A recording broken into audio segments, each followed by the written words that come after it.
네, 감사합니다. 오늘 이렇게 멋있는 강의실도 굉장히 멋있고 좋은데요. 좋은 자리에 초청해 주셔서 감사합니다. 오늘 제가 말씀드릴 내용은 정밀 면역 시기를 위한 마이 헬스 데이터인데요. 이게 제가 제목 받고 조금 걱정을 많이 했습니다. 이게 조금 너무 많이 앞서가는 제목 아닌가 하는 생각을 해서 좀 걱정을 하긴 했는데 어쨌든 제 나름대로 한번 좀 말씀을 드려보겠습니다. 저 서양 속담인지 잘 모르겠는데 뭐 영어 유아 와디 이런 얘기도 있고요. 그리고 요새 하도 정체불명의 사자 성어들이 많아서 이게 족보가 있는 말인지 모르겠는데 뭐 약식동원 이런 말도 있고 뭐 어쨌든 간에 이게 다 공통적으로 다이어트가 중요하다, 우리 건강에 중요하다 이런 것을 이제 의미하는 거라고 생각을 합니다. 이게 뭐 보통 사람들만 생각하는 게 아니라 실제로 많이 그렇죠. 뭐 지금 이제 강의 이제 계속 그런 얘기들 하고 계신데 이게 의사들이 신주 던지듯이 모시는 뉴잉글랜드 저널 오브 메디슨에 나온 리뷰 아티클에서 제가 이제 재인용을 한 건데요. 사람들이 이제 조기 사망하는 원인들을 이제 카테고리별로 이제 나눠본 겁니다. 이렇게 보시면 여기 헬스케어가 한 10%밖에 안 됩니다. 그러니까 병원에서 할 수 있는 역할이 굉장히 제한적인 거죠. 그 다음에 environmental exposure, 요즘 말하는 이제 미세먼지나 뭐 예전 같으면 이제 중금속 오염 뭐 이런 것들이 한 5% 정도 되고요. 그다음에 social circumstances, 이거는 이제 무슨 뭐 이혼을 했거나 뭐 교육 수준, 뭐 직업 뭐 이런 것들입니다. 그리고 genetic predisposition 한 30% 정도 되고요. 가장 많은 부분이 behavior입니다. 이게 40% 정도를 차지하거든요. 뭐 여기에 지금 가장 이제 중요하게 들어가 있는 것들이 오늘 이제 많이들 말씀하시는 다이어트하고 피지컬 액티비티 뭐 이런 것들이 많고요. 그 다음에 또 하나 들으라고 그러면 이제 담배 피시는 거 뭐 이런 것들이 이제 여기 많이 들어갈 겁니다. 음주 이런 것도요. 그래서 이게 보시면 지금 뭐 제네틱 프리디스포지션이라는 건 이건 뭐 어쩔 수 없는 영역이죠 아직까지는. 그리고 이제 나머지 70%를 놓고 보면 건강에 미치는 팩터들은 거의 대부분 병원 밖에서 결정이 된다고 보실 수 있습니다. 그러니까 병원 안에서 이루어지는 것은 굉장히 제한적이라는 거죠. 그래서 이 병원 밖에서 일어나는 일들이 굉장히 중요하다 이런 말씀이고요. 이게 여기에도 지금 이제 바이오액티브 컴파운드 이렇게 되어 있습니다. 뭐 이거 조금 더 확장해서 보면 아까 보셨던 뭐 environment나 아니면 뭐 다이어트나 엑서사이즈 뭐 이런 비헤이비 이런 것들이 다 여기에 해당이 될 겁니다. 이런 것들이 결국 우리 몸에서 원래 우리가 갖고 있는 제네틱 컴포지션이죠. 뭐 이런 것들하고 같이 인터랙션을 해서 그게 뭐 에피제네틱스가 됐든 뭐가 됐든 같이 인터랙션을 하고 그 결과가 우리 피노타입을 결정하는 거다. 우리는 다들 그렇게 이해하고 있거든요. 건강이라는 게 다 이런 거다라고 이해를 하고 있고요. 물론 질병이나 이런 것들에 따라서 이게 더 이게 아주 큰 경우도 있고 이게 더 큰 경우도 있고 뭐 그렇습니다. 아주 극단적으로는 유전질환 같으면은 이제 거의 대부분 이거로 해서 결정이 되는 거죠. 이게 이제 우리가 갖고 있는 건강에 대한 생각이고요. 또 질병 현상에 대한 생각입니다. 이게 고혈압이 이제 요즘 뭐 아까 이정훈 교수님 잠깐 보여주신 사망 원인에서도 보면 그 중에 아주 탑 랭킹에 들어가 있는 것 중에 고혈압이 관여하고 있는 병들이 굉장히 많거든요. 아주 뭐 침묵의 살인자 이렇게 뭐 아주 섬뜩한 이름으로 불리기도 하고 하는데 고혈압이라는 게 굉장히 복잡한 질환입니다. 한 가지 질환이 아니고 굉장히 여러 가지 질환이고요. 그래서 본태성 고혈압, 뭐 2차성 고혈압 이렇게 나눌 수 있는데 2차성 고혈압은 원인을 우리가 알고 있는 것이고 본태성 고혈압은 원인을 모르는 것들입니다. 근데 원인을 모르는 고혈압도 굉장히 여러 가지 질환이 한때 섞여져 있는 증후군이라고 우리가 생각을 하고 있거든요.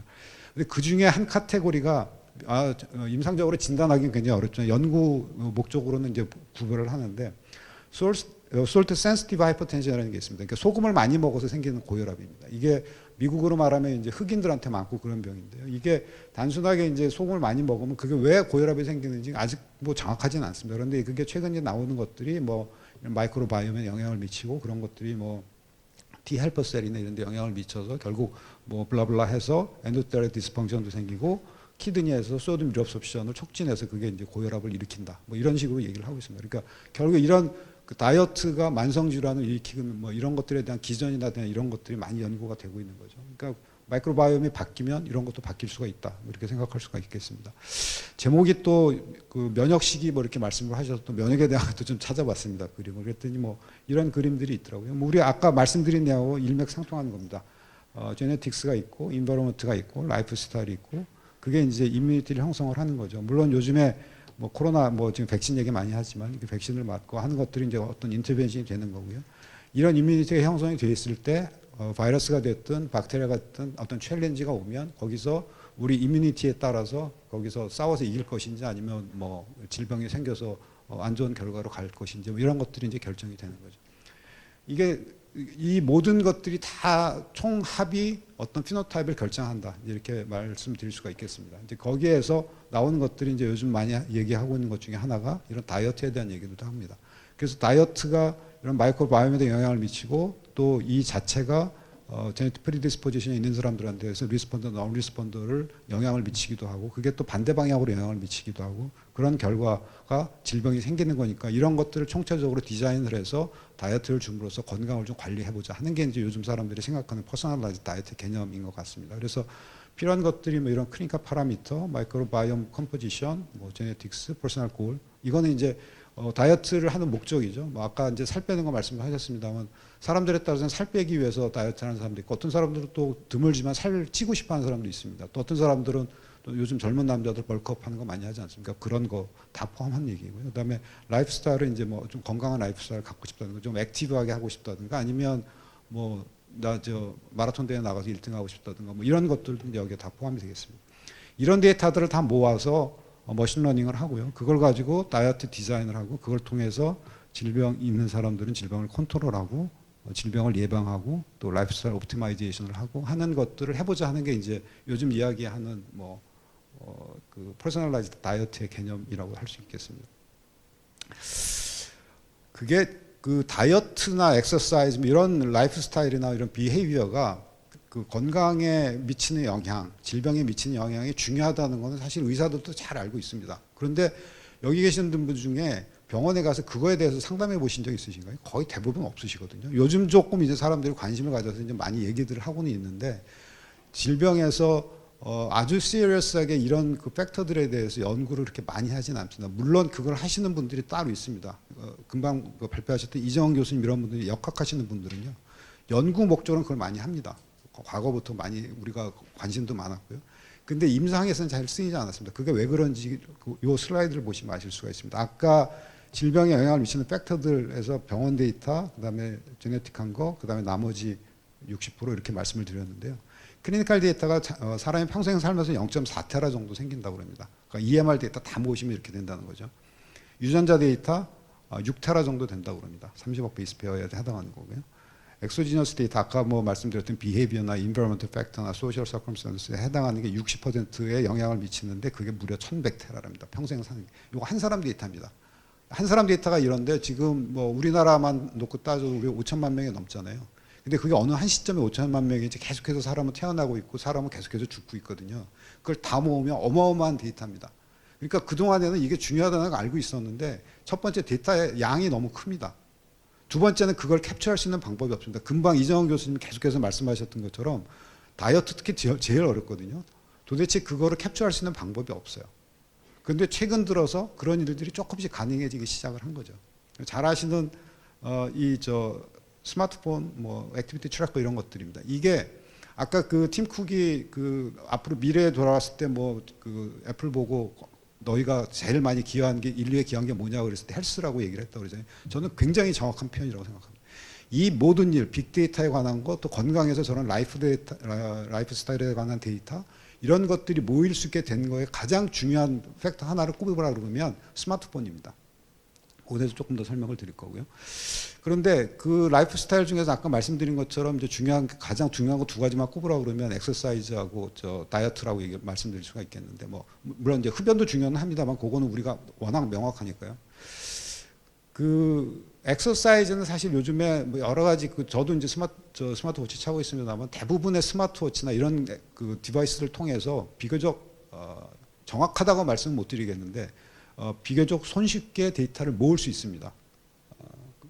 굉장히 많이 데이터가 모이잖아요. 그럼 여러분 그 인식도 하지 못한 사이에 벌써 액티비티에 얼마 했다 이런 것들이 다 나오거든요.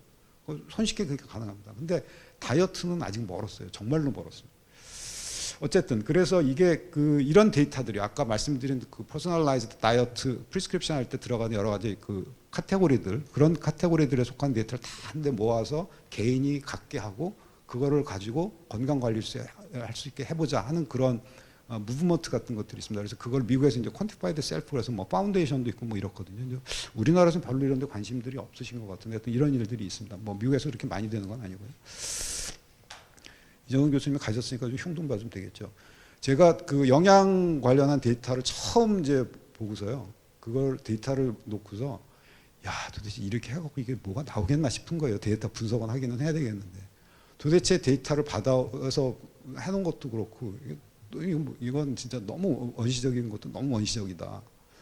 근데 또 해보니까 또 데이터가 나오기는 해요. 그래서 또 나오기는 하네. 근데 하여튼 아까 말씀하신 것처럼 뭐 다이어리 쓰고 하는 게 사실 그게 얼마나 원시적인 방법.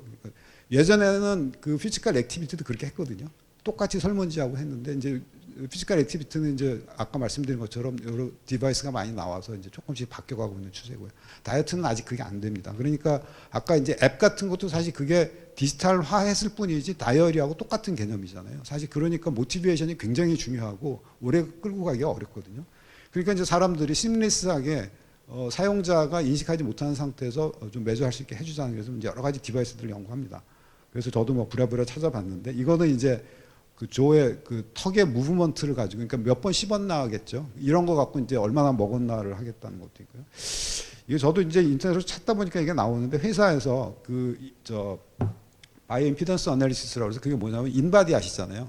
인바디가 기본적으로 뭐라고 그럴까 디바이스 이름이 바이오 임피던스 어널리시스 하는 기계거든요. 그걸 통해서 이제 뭐 바디 컴포지션을 측정하는 건데 여기는 그거를 이용해서 칼로리 인테이크를 컨티뉴어스하게 심리스하게 측정할 수 있다라고 주장하는 회사더라고요. 그래서 이게 실제로 되는지는 잘 모르겠는데 뭐 이런 것들이죠. 그래서 이런 것들이 이제 그 사용자가 인식하지 못하면서 인식하지 않는 상태에서 자동적으로 데이터를 모을 수 있게 해주는 거. 사실 이게 돼야 라이프 스타일 매니지먼트가 가능하거든요. 연구로서 뭐 몇 주, 아까 연구로 하는데도 12주가 안 되는데 일상생활에서 사람들이 12주 하는 거 어렵거든요. 근데 12주 이상 몇 년씩은 가야 이게 라이프 스타일이라는 게 습관이 바뀌고 나서 몇 년은 가야 그게 이펙트가 나오는 거라서 단순하게 뭐 하는 건 아니거든요. 그래서 그런 것들이 이제 필요한 거죠. 그래서 이런 모든 데이터를 아까 퀀티파이드 셀프 말씀을 드렸는데 이런 이제 데이터들이 쫙 모이면 그러면 그걸 가지고 뭔가 이제 건강에 활용도 하고 이제 그런 걸 해줘야 되거든요. 그래서 그런 것들을 한번 좀 해야 되겠다. 그래서 이제 정부나 이런 데서 최근에 이제 마이데이터 사업이라는 거를 이제 시작을 했습니다. 이건 뭐냐면 원래 취지는 지금 우리가 얘기하고 있는 취지하고는 조금 다릅니다. 이거는 뭐 때문에 시작을 했냐면 우리나라 개인정보보호법 때문에 도대체 데이터를 이게 한들은 모으는 게 어렵잖아요. 그러니까 도대체 이게 활용이 안 되는 거예요. 그러니까 정부에서는 그러자니 이거를 대규모로 해서 뭔가 데이터 붙여주고 뭐 이런 걸 하려니까 이게 뭐 시민단체 반대도 심하고 하니까 그럼 차라리 개인한테 데이터를 모을 수 있게 해주자. 개인 단위로. 그러면 개인은 자기 데이터니까 모을 수 있는 권리가 있잖아요. 그런 사람들을 예를 들어서 100만 명을 한 플랫폼에다 모아놓는 거예요. 그러면 그 사람한테 동의를 받아서 그 데이터를 갖고 활용을 해보자는 거거든요. 그러니까 그게 이제 의료뿐만 아니라 금융에서도 그런 일을 하고 있고 굉장히 여러 이제 섹터에서 이제 그런 일들을 해서 작년인가요? 하여튼 그 사업이 시작이 돼서 한 5개 영역에서 시작이 됐고 보건의료 쪽에서도 이제 그게 시작이 됐습니다. 그런데 의료 쪽에서는 어떤 생각을 하느냐면 의료 데이터는 여러 데이터가 한도는 모여야 됩니다. 병원 데이터만 갖고 되는 것도 아니고요. 병원 데이터에다가 사망 자료도 있어야 되고 그다음에 환경 자료도 붙어야 되고 또 병원 밖에서 생성되는 데이터도 필요하고 우리 병원에 있는 데이터, 다른 병원에 있는 데이터도 필요하고요. 여러 데이터가 모여야 되거든요. 그렇게 하고 데이터를 장기간 동안 팔로우하는 게 굉장히 중요합니다. 유전체 데이터 있다고 해봐야 그게 병원 데이터랑 연결되지 않으면 아무짝에 쓸모없는 코드의 나열에 불과할 뿐이고요. 마이크로바이옴 데이터 마찬가지입니다. 그리고 병원 데이터 있다고 하더라도 그 사람들이 10년, 20년 후에 병이 생겼는지 안 생겼는지 살았는지 죽었는지에 대한 데이터를 모르면 아무런 의미가 없지는 않지만 그 활용도가 굉장히 많이 떨어집니다. 그래서 그런 것들을 한 자리에 다 모을 수 있게 해주자. 개인정보 동의 없이. 그러면 개인한테 모아서 그걸 딱 한 군데 모으면 그 개인을 예를 들어서 100만 명을 모으면 그런 것들이 가능해지지 않겠나. 보건의료 쪽에서 이제 그렇게 생각을 하고 있는 거고요. 그래서 이제 저희 서울대병원도 이제 거기에 참여를 했습니다. 지금 와 계신 한현욱 교수님도 같이 이제 일을 하셨고요. 그래서 저희는 이제 마이데이터에다가 여기다 이제 헬스를 넣어갖고 마이 헬스 데이터라고 이름을 붙였고요. 그래서 몇 가지 서비스를 할 수 있는 그 개인 단위로 데이터를 모을 수 있게 해주자는 그런 서비스고요. 기본적으로. 근데 개인이 데이터를 갖고 있잖아요. 그러면 어떤 장점이 있냐면 지금 아마 여기 병원 다니시는 분들이 계신지 모르겠는데 예를 들어서 어디 이사를 가서 다니던 병원을 다른 병원으로 옮겨야 되면 내가 돈 내고 병원에 가서 내가 검사하고 아파서 가서 약도 타먹고 해서 생긴 기록인데 병원에 가서 돈 내고 의사한테 아쉬운 소리 해가면서 진료 의뢰서 받아갖고 가서 저 병원에 갖다 줘야 되거든요. 그러니까 내가 주인인데 내가 주인 행세를 못하는 거예요.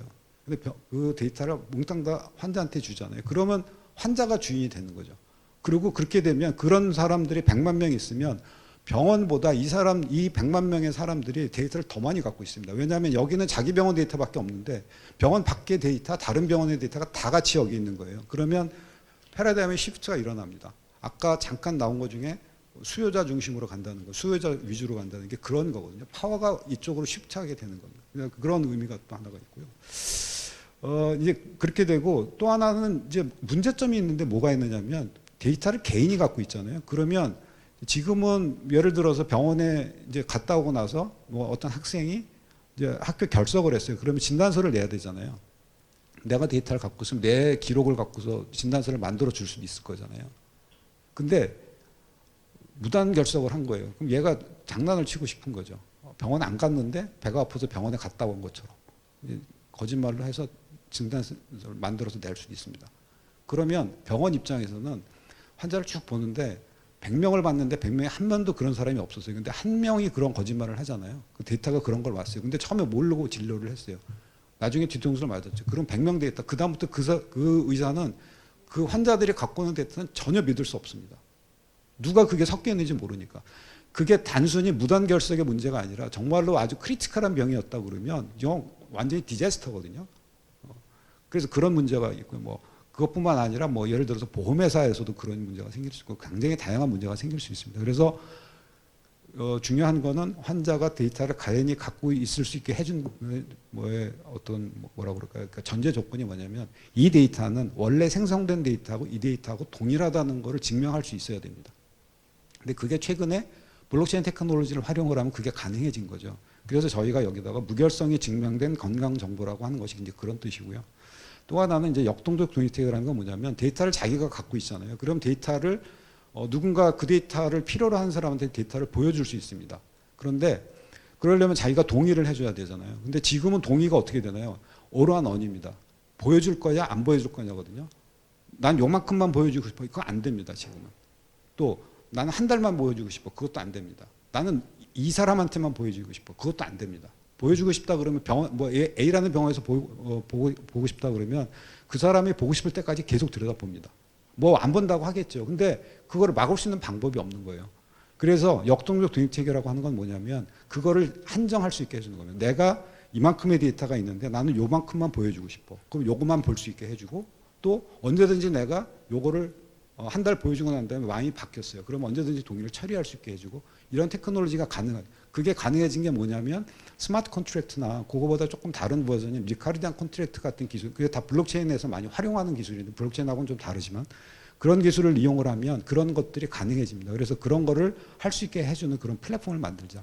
그래서 이 역동적 동의체계라는 건 사실 요즘에 아주 많이 이슈가 되고 이쪽에 저희 동네에서 많이 이슈가 되고 있는 GDPR이라든가 이런 데에서는 이걸 아주 이 정보 주체의 아주 기본 권리로 인정하고 있거든요. 그래서 이게 안 되면 앞으로 여러 가지 사업을 못할 정도로 그래서 그런 것들을 할 수 있는 서비스 플랫폼을 만들어서 한 1,000명 정도를 대상으로 이제 실증을 해보자 이제 그렇게 해서 과제를 시작을 했습니다. 그래서 뭐 서비스를 몇 개를 이제 한 겁니다. 아주 이제 이거는 전형적인 겁니다. 그 병원의 서울대병원의 데이터, 이건 웰트라고 이제 스마트 벨트 만드는 회사인데 이건 이제 라이프로그 데이터를 이제 모으려고 같이 했고요.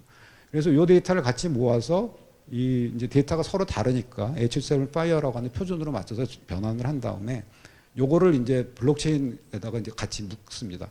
그래서 블록체인에다 올려놓고 저장을 시키면 다른 병원에 가서 그 데이터를 봤을 때 이 병원에서는 이 데이터가 원래 데이터에서부터 변조되지 않은 거라는 걸 확인할 수 있는 거죠. 이제 그런 서비스를 할 수 있게 해주는 거. 두 번째는 자기 데이터가 있으면 임상시험 같은 거를 자기가 결정할 수 있습니다. 임상시험에 참여 대상이 되는지 안 되는지를. 그러면 뭐 예를 들어서 100만 명의 데이터가 있는 플랫폼이 있다 그러면 임상시험을 하고 싶은 사람이 자기 임상시험에 해당하는 조건을 판정할 수 있는 무슨 소프트웨어 같은 걸 하나 만들어서 뿌립니다.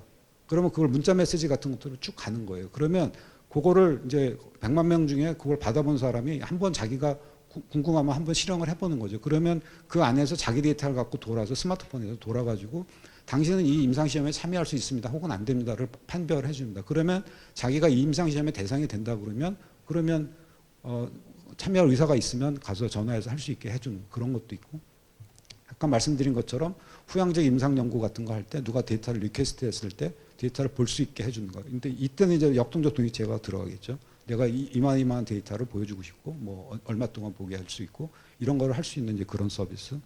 그다음에 이제 이런 것들을 이용을 해서 요거는 이제 원래 그거하고는 조금 다르긴 합니다. 이제 그 뭐라고 그러냐, 활용 같은 그런 그 활용 서비스로 해서 이제 건강 뭐 예를 들어서 살을 빼고 싶다든가 이런 것들을 할 때 뭐 엑서사이즈에 대한 그 프로그램 같은 것들을 레코멘드 해주고 하는 그런 서비스까지 해서 이제 서비스를 했습니다.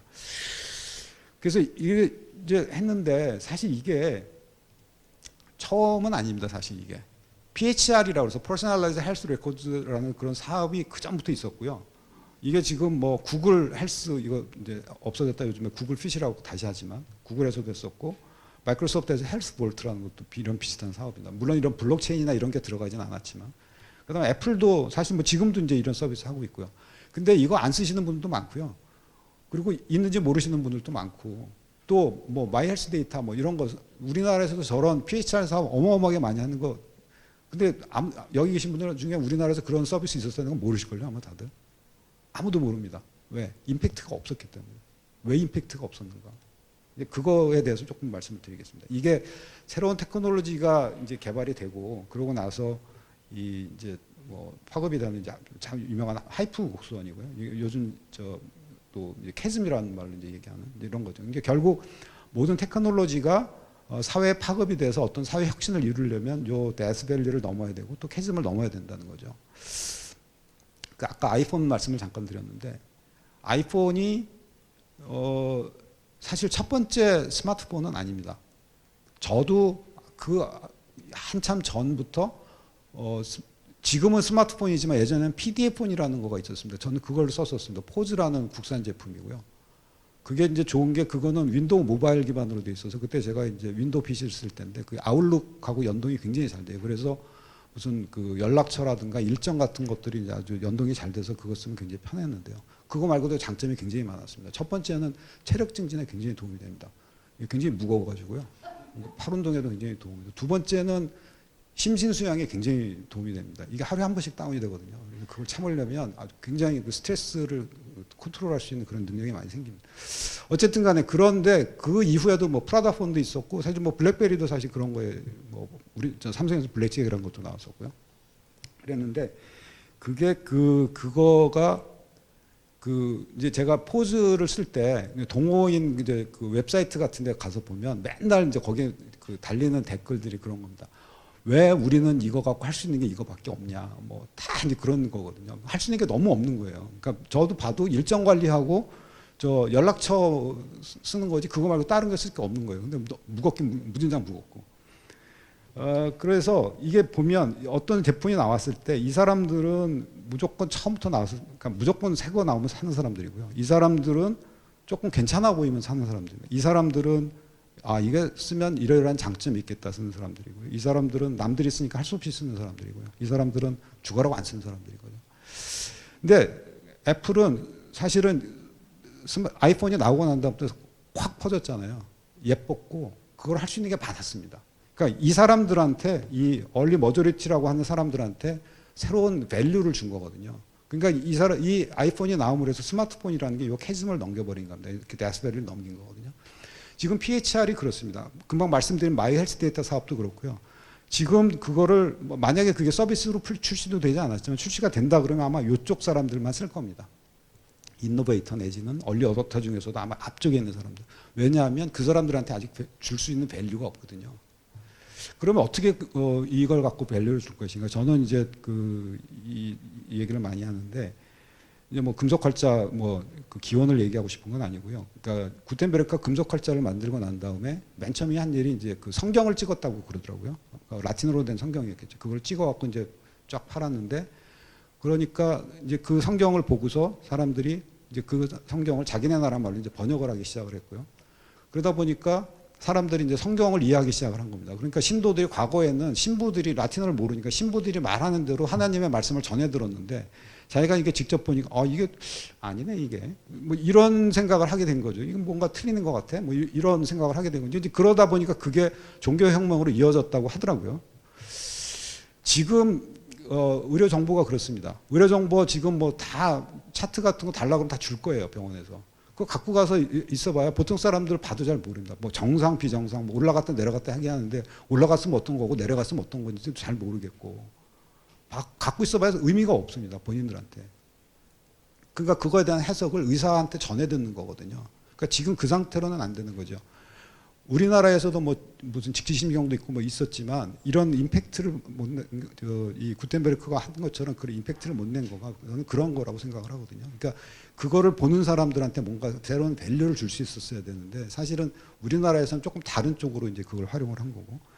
그래서 PHR 사업이 성공을 하려면 이 사람들이 보통 사람들이 이해할 수 있게끔 의료 정보를 해석을 해줘야 된다. 그래서 저는 그걸 이제 헬스 리터러시라고 이제 이런 말들을 하거든요. 그래서 그런 것들이 성공을 하려면 비전문가가 이해할 수 있도록 의료 정보를 해석해주는 그런 사람들이 필요하다. 그게 사실 말은 쉽습니다만 그건 굉장히 어렵습니다. 이거는 뭐 빅데이터 기술도 들어가야 되고 인공지능 기술도 들어가야 되고 뭐라고 유저 인터페이스라든가 뭐 데이터 비주얼라이제이션이라든가 이런 것들이 다 들어가야 되는 거거든요. 그래서 그렇지만 반드시 이게 되어야 이런 사업이 성공할 수 있다고 하고. 제가 그 준비한 내용은 여기까지. 제가 지금 시간이 어느 정도 있나요? 거의 다 됐나요? 슬라이드 몇 장만 보여드려도 될까요? 제가 사실 오늘 이제 부랴부랴 이 슬라이드를 넣었는데 여기 오늘 이제 오려고 하다 보니까 여기가 영양하시고 뭐 식품 하시는 분들이라 식품 하시는 분들이 이제 우리 사회에 기여할 수 있는 방법을 이제 확실한 거를 좀 보여드리려고. 혹시 아시는지 모르겠는데 노벨상을 이제 우리나라에서 좀 받아야 된다고 많이 그러잖아요. 이제 한 사람밖에 못 받았으니까 이제 뭐 과학 분야에서 받아야 된다고. 그래서 확실하게 노벨상을 받는 사람을 만드시는데 기여하실 수 있도록 제가 데이터를 하나 갖고 왔습니다. 이게 지금 의사들이 신주단지 모시는 뉴 잉글랜드 저널 오브 메디슨에 나온 그 그래프입니다. 이게 그 세로축은요. 이게 그 1000만 명당 노벨상 수상자 숫자고요. X축은 1인당 초콜릿 소모량입니다. 얼마나 예쁘게 데이터가 나왔습니까? R이 무려 0.791이고요. 아까 이정원 교수님 보여주신 거 보니까 뭐 R이 0.5, 0.6이라더라고요. P밸류가 0.0001 미만입니다. 근데 여기서 사실 이게 독일하고 스웨덴만 빼면 훨씬 더 높을 것 같아요. 이게 확실히 독일은 뭔가 조금 언더에스티메이션 되어 있는 것 같고요. 스웨덴은 조금 야로가 좀 있는 것 같은 생각이 좀 듭니다. 아니면 초콜릿이 조금 성능이 좋은 거구나. 이 슬라이드를 보면 우리가 노벨상을 받기 위해서 할 일은 자명합니다. 빨리 서울대학교 학생 식당에다가 메뉴를 개발을 해서 뭐 초콜릿 비빔밥이나 아니면 뭐 초콜릿 콩나물국 뭐 이런 초콜릿 무침 뭐 이런 것들을 만들어서 보급을 하고 뭐 카이스트 같은 데 보급하고 이러면 되겠죠. 근데 이제 다들 웃으시는 것처럼 이제 말도 안 되는 햇소리죠. 의학에서는 이런 일들이 많이 벌어집니다. 이게 그 NEJM 아까 이제 유명한 저널이라고 말씀드렸는데 란셋도 이게 의학 쪽에서 굉장히 높은 저널이거든요. 여기에 그 2001년도에 나온 논문입니다. 이게 지금 뭐냐면 2만 명 정도의 그 성인 남녀를 대상으로 해서 4년 동안 추적한 결과고요. 베이스라인에서 혈중에서 바이타민 C 농도를 잰 겁니다. 그래서 5등분으로 나눴고요. 그거에 따라서 이 총 사망률입니다. 이거는 심혈관 질환으로 인한 사망률입니다. 얼마나 예쁘게 떨어집니까? 바이타민 C 농도가 높을수록 사망률이 낮습니다. 이 그래프를 보면 자명합니다. 당장 가서 바이타민 C 사 먹어야 되는 거죠. 그런데 2001년도에 나왔습니다. 바로 다음 해에 똑같은 란셋입니다. 이때는 트라이얼을 했습니다. 2만 명 정도의 대상으로 영국 사람들을 대상으로 5년 동안 바이타민 C를 먹였습니다. 요거 보시면 됩니다. 아무 차이 없습니다. 이게 무슨 뜻이냐면 아까 보여드린 슬라이드는 옵저베이셔널 스터디입니다. 그 지금 보여드린 거는 클리니컬 트라이얼이고요. 임상 시험이거든요. 의학 쪽에서는 어소시에이션과 코지에이션은 굉장히 엄격하게 구별합니다. 어소시에이션은 사실은 뭐 진단 마커나 이런 것만으로도 충분하거든요. 그게 인과관계가 증명되지 않아도 됩니다. 그런데 어떤 트리트먼트를 하려면 인과관계가 증명이 되어야 합니다. 그러니까 이런 그 옵저베이셔널 스터디만 가지고 트리트먼트 플랜을 결정하는 것은 굉장히 위험한 거죠. 그래서 코지에이션과 어소시에이션은 굉장히 엄격하게 구별을 합니다. 그래서 이 절대로 코지에이션과 어소시에이션이 같지 않다는 거 이걸 꼭 확인을 해야 되고 또 하나는 이런 이 의학에서 이런 단순하게 이런 코지에이션만 가지고 얘기하시는 분들이 굉장히 많거든요. 근데 아무리 코지에이션에서 피밸류가 낮고 뭐 해자드 레이셔나 오즈 레이셔가 높다고 하더라도 그거는 그냥 어소시에이션에 불과할 뿐이다. 그래서 그 말씀을 좀 드리고 그리고 제가 이 말씀을 드리는 이유는 뭐냐면 빅데이터 연구나 AI 연구나 뭐 이런 것들은 다 기존에 있는 데이터를 분석하는 거거든요. 그거는 조금 스마트한 형태이긴 하지만 기본적으로 옵저베이셔널 스터디의 프레임에 벗어나지 않습니다. 그래서 거기서 나오는 것들은 어소시에이션이지 코디에이션이 아니거든요. 그래서 그런 것들을 조금 여긴 좀 이제 학생분들도 계신 것 같고 그래서 오늘 슬라이드를 준비했습니다. 예, 제가 준비한 내용은 여기까지입니다. 경청해 주셔서 감사합니다.